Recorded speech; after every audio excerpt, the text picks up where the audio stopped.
اخبارك ان الدماغ ديالنا معكز بزاف وما فيه ما يخدم. جدودنا القدام بحال هذاك اللي لقاو في جبل ايغود فاش كانوا عايشين في الغابه مع الحيوانات الخطيره، كان خاص الدماغ ديالو ما يعرف يحدد بسرعه الخطر وفي اقل وقت ممكن. اذا بداو كيتسناو حتى يفكروا بشويه وبعقلانيه غادي يكون تكلاو من طرف شي حيوان على غفله. هذا التحليل السريع والسطحي اللي كيدير الدماغ المعلومات بقى عندنا حتى في العصر الحالي، وخصوصا فاش كنقراو في شي حاجه في الاخبار ولا في الانترنت. ففي واحد الدراسه داروها في جامعه كاليفورنيا الجنوبيه، داروا تصوير بالرنين المغناطيسي اللي هو اليرام لبعض الاشخاص، ولقاو ان الشخص فاش كيقرا شي خبر او معلومه ضد من الافكار اللي تيكون معتقد بها، كيتم تفعيل مناطق في الدماغ اللي هي نفسها اللي كتفعل فاش كتشوف شي دفعه دايزه او طوموبيل جايه بسرعه في الاتجاه ديالها. اي كتحس بالخطر والقلق وكتعامل معها بطريقه غير عقلانيه وبدون تفكير معمق. بينما العقل ديالنا فاش كيشوف شي حاجه متفق معاها كيحس بالراحه وشويه ديال الفرح، وداكشي علاش كيكون سهل ان الواحد يثق بالخبر اذا كان الخبر متفق مع المعتقد او التوجه ديال الشخص، وخا يكون خبر كاذب ويقدر يكذب خبر حقيقي غير حيت ضد من الافكار ديالو. المشكل ديال الاخبار الكاذبه كاين في جميع البلدان، لكن منتشر بزاف عندنا في العالم العربي والشمال الافريقي. وهاد الاخبار كتلقاها فين ما مشيتي، في الصحافه، فيسبوك، تويتر، وحتى في القنوات العموميه. وابسط تعريف لشنو هي الاخبار الكاذبه غادي يكون هو اخبار تم نشرها بشكل متعمد بغرض خداع الناس لشي هدف من الاهداف، وكتقسم الانواع كثيره. منها النوع الاول واللي كنشوفوا بزاف هي الاخبار الكاذبه اللي كيتم اختلاقها من طرف صحفيين بغرض يديروا البوز ويربحوا الفلوس الادسنس، او حتى اذا ما اختلقوهاش كينشروها بدون ما يتحققوا. فمثلا شوف تيفي كتنشرت هذا الخبر: صار وهام للمغاربه السفر إلى إسبانيا بلا فيزا أصبح ممكنا، وهذه هي التفاصيل للراغبين في السفر. هذا الخبر اللي ما عنده لا ساس لا راس ما مذكور حتى موقع إسباني، جاب للصفحة ديال شوف تيفي ملايين ديال النقرات و42 ألف جام و8600 مشاركة. بعض المواقع الإخبارية الدولية حتى هما كيديروا هذا البلان، بحال فاش موقع روسيا اليوم نشر خبر غريب فيه أن في بداية 2015 غادي توقع ظاهرة كتجي كل 1000 عام، وهي ظاهرة انعدام الجاذبية، وغادي يمكن الناس يحلقوا في السماء لمدة 3 ثواني. الخبر بالطبع كاذب وضد جميع قوانين الفيزياء اللي قرينا واللي كنعرف، لكن الموقع ما ضيعش الوقت في البحث يسول شي واحد قاري شويه د الفيزيك باش يشوف واش صحيح او لا، وجمع آلاف الزيارات والبارطاج بسببه. النوع الثاني هي الاخبار المختلقه في الشبكات الاجتماعيه واللي كتجيب الجماس وكتكبر الصفحات وكتعتمد على دغدغه المشاعر، اما الدينيه ولا الوطنيه ولا حتى النضاليه. ففي هاد الايام كان فيديو منتشر بزاف ديال صفحات الفيسبوك وفواتساب تشاف ملايين المشاهدات، وفيه واحد الراجل كيدير الشهادتين ومكتوب عليه ان خوسي رئيس الاكوادور السابق يعلن اسلامه. أشهد أن لا إله إلا الله وأشهد أن محمدا. هذا الفيديو بالطبع دغدغ المشاعر الدينية عند بزاف، ونشروه بدون ما يحاولوا حتى يقلبوا في لائحة رؤساء الإكوادور واللي حتى واحد فيهم ما كيشبهش الشخص اللي في الفيديو. واخر رئيس عندهم سميتو خوسي كان هو خوسي ماريا فيلاسكو إيبارا اللي مات في 1979. وحدين اخرين نشروا على ان رئيس الاوروغواي السابق خوسي موخيكا، بينما غير بحث جوجل غادي يبين ان موخيكا شارف وما كيشبهش لهذا الشخص اللي في الفيديو.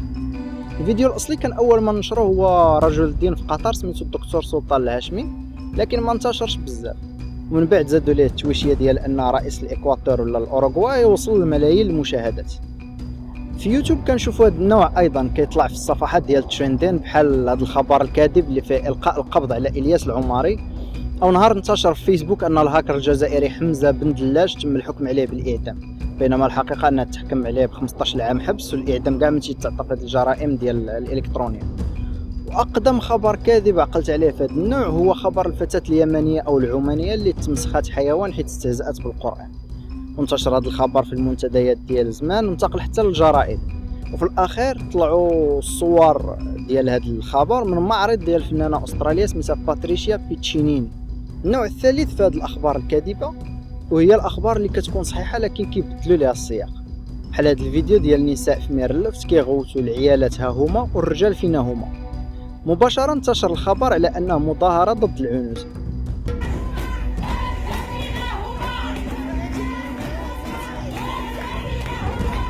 لكن المظاهرة في الحقيقة كانت ضد انقطاع الماء الصالح للشرب، والعيالات كيرددوا هذا الشعار حيت الرجال ما شاركوهمش في المظاهرة. كاين حتى هذا الخبر ديال المظاهرة نظمتها فتيات السويد للمطالبة بأزواج وداروها حتى هي في التلفاز. بنات السويد، حسناوات السويد نزلوا شاركوا في مسيرة مهمة جدا لفتت نظر العالم كله، مسيرة حاشدة في أهم شوارع السويد وفي أهم شوارع ستوكهولم عشان يطالبوا بأنه يكون في وفرة في الأزواج.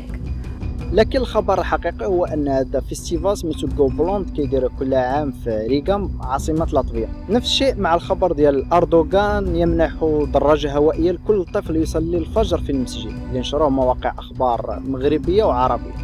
فحكومه اردوغان فعلا وزعت الدراجات على الطلبه، لكن هذا الشيء في 2015 في مشروع مليون دراجه هوائيه اللي كيشجع نمط صحي للطلبه وما عنده علاقة بصلاة الفجر. المجموعة الرابعة ديال الأخبار الكاذبة هي الأخبار اللي جاية من موقع ساخر كيعتمد على خلق مقالات تضحك بها على شي موضوع، لكن كيدير شي علامة كتدل على أن الخبر غير حقيقي، ومع ذلك بزاف ديال المواقع والجرائد كياخذوا الخبر على أنه حقيقي. من الأمثلة الكثير على هذا البلان هو نهار قرب يوقع مشكل دبلوماسي بين إيران والسعودية بسبب خبر انتشر فيه أن مفتي السعودية دار فتوى كتبيح للزوج أكل الزوجة إذا جاه الجوع الشديد وخاف على راسه من الموت. وحسب جريدة القدس العربي اللي نقلت الخبر فهذه الفتوى هي دليل على تضحية المرأة وطاعتها لزوجها. أما من جهة السعودية فخرج المفتي المملكة الشيخ عبد العزيز آل الشيخ بتكذيب واتهموا إيران بتلفيق الخبر وشبكات بيناتهم. بعد تداولها في مواقع الانترنت نفى مدير مكتب المفتي العام للسعودية فتوى تجيز أكل لحم المرأة في حال الجوع الشديد، معتبرا إياها مكذوبة جملة وتفصيلا، وتأتي في سياق تشويه صورة الإسلام الذي كرم الإنسان رجلا كان أو امرأة، فيما قال مراقبون إن ترويج مثل هذه الفتوى في وسائل الإعلام دأبت على توجيه الإساءات للسعودية، يأتي في إطار حملة موجهة ضد المملكة ببث مجموعة أخبار عارية عن الصحة. المشكل هو أن الخبر ماشي إيران اللي اخترعته، مع أن بعض المواقع الإخبارية ديالهم نشروه، لكن مغربي من أكادير ملقب إسرافيل المغربي وكيكتب في جوجل هو اللي نشر الخبر الساخر في عمود سميتو أخبار الطنز، وفاش نقلوه يمكن ما فهموش شنو هو الطنز وداروا له كوبي كولي بدون ما يتأكدوا منه. نفس الشيء وقع غير هذه أشهر في الجزائر، فين موقع لوغرافي الساخر كتب أن مارين لوبين بغات دير حيط بينها وبين الجزائر لمنع الهجرة بحال كيف بغا يدير ترامب مع المكسيك. فالجرائد الجزائرية ثقوا بالخبر وما عرفوش أن لوغرافي متخصص بالأخبار الساخرة، أو أن فرنسا والجزائر ما عندهمش أراضي مشتركة وما يمكنش يبنيو السور في البحر. النوع الأخير ديال الأخبار الكاذبة اللي غادي نهضر عليه واللي في نظري خطير وهما الأخبار الخاطئة اللي كيتم نشرها بسبب البروباغندا السياسية أو الإيديولوجية. فمؤخرا في هذا الشيء ديال الاحداث الحسيمه قنوات التلفزه المغربيه داروا تقرير اخباري حول اعمال العنف في المدينه. تمس بالسلامه الداخليه للدوله وافعال اخرى تشكل جرائم بمقتضى القانون. وافاد بلاغ الوكيل العام للملك ان النيابه العامه كانت قد كلفت الفرقه. بعض الفيديوهات كانوا مفبركين بحيث جابوا فيديوهات الاحداث الشغب الكرويه وقعات من قبل ونسبوها لنشطاء الحراك ديال الريف.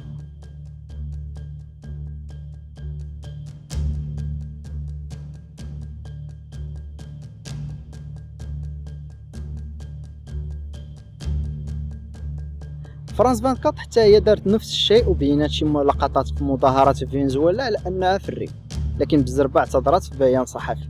في نشرة 5 مساء يوم 11 من الشهر الجاري وخلال مداخلة هاتفية من المغرب حول أحداث الحسيمة تسبب عطب تقني في جهاز للبث في ظهور صور لمدة 4 ثوان على فرانس 24 لم تكن مناسبة للموضوع المتناول بالتحليل. الصور التي تم بثها وردتنا عبر الوكالات وكانت تغطي موضوعا آخر من مكان آخر، ولقد حرصت فرانس 24 على تدارك هذا الخلل في نشراتها اللاحقة. نأسف لهذا الخلل التقني ونتقدم بالاعتذار لمشاهدينا. بينما القنوات المغربية ما تسوقوش وخا برلماني على فيدرالية اليسار عمر بلافريج دار سؤال كتابي لوزارة الثقافة والاتصال، والموضوع ديالو كان استعمال صور مفبركة في التلفزة العمومية، لكن ما كانش رد. كنشوفوا هذا النوع حتى بين الأحزاب فاش كيقربوا الانتخابات، بحال النهار اللي كتب موقع زنقة 20 مقال انتشر بزاف وفيه ان بن كيران قال ان البام دا مدينه وحده هي الحسيمه، ما عرفتش كاع فين جات، واتهموه بالعنصريه ضد سكان الحسيمه. لكن ببحث في يوتيوب غادي نلقاو الفيديو الاصلي ونسمعوا شنو كيقول بصح. عندنا مدينه واحده معروفه هي الحسيمه، محسوبه فين كاين. اي باين انه كيهضر على القوام وماشي الحسيمه. كاين امثله اخرى كثيره حتى في هذا الشيء ديال اللي جاي من سوريا، بحال الفيديو ديال الطفل اللي نقد اختو من قناصه النظام واللي طلع من بعد مفبرك وغير عمل فني من طرف مخرج نرويجي، او الفتاه الكرديه ريحانه اللي قتلت 100 داعشي في مدينه عين العرب المعروفه كرديا باسم كوباني، ثم اعتقلوها داعش وذبحوها ورجعت رمز للمقاومه الكرديه.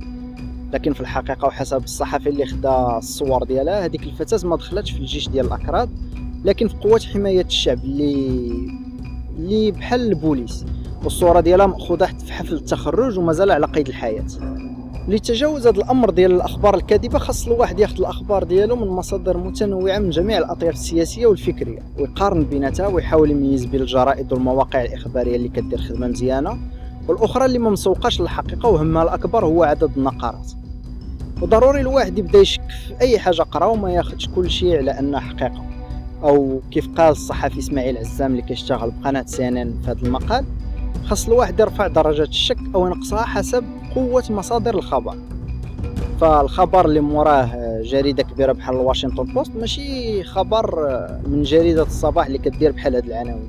وخاص نبداو نفرقوا في الجرائد والمواقع بين المواضيع اللي عباره على اخبار والمواضيع اللي تعتبر مقالات راي وما فيهمش حياد. والدور الكبير لكشف الاخبار الكاذبه هو نعترفوا بالانحياز التاكدي اللي عندنا في دماغنا، او كيف كنسميوه بالانجليزيه the confirmation bias، واللي كيخلينا ديما نامنوا بان اي حاجه جات مع المعتقد او التوجه ديالنا فهي صحيحه، واي حاجه ضده فهي خاطئه. فاش نعرفوا ان الانحياز ديالنا كاين وموجود، تماك الواحد غادي يبدا يتحدى الافكار ديالو مره ويشوف واش صحيحه او لا بطريقه عقلانيه. اما تقنيا اذا كان الخبر عباره على صور فممكن استعمال جوجل ايماج باش تلقى الاصل ديالها، او استعمال محركات البحث باش تلقى الوثيقه الاصليه.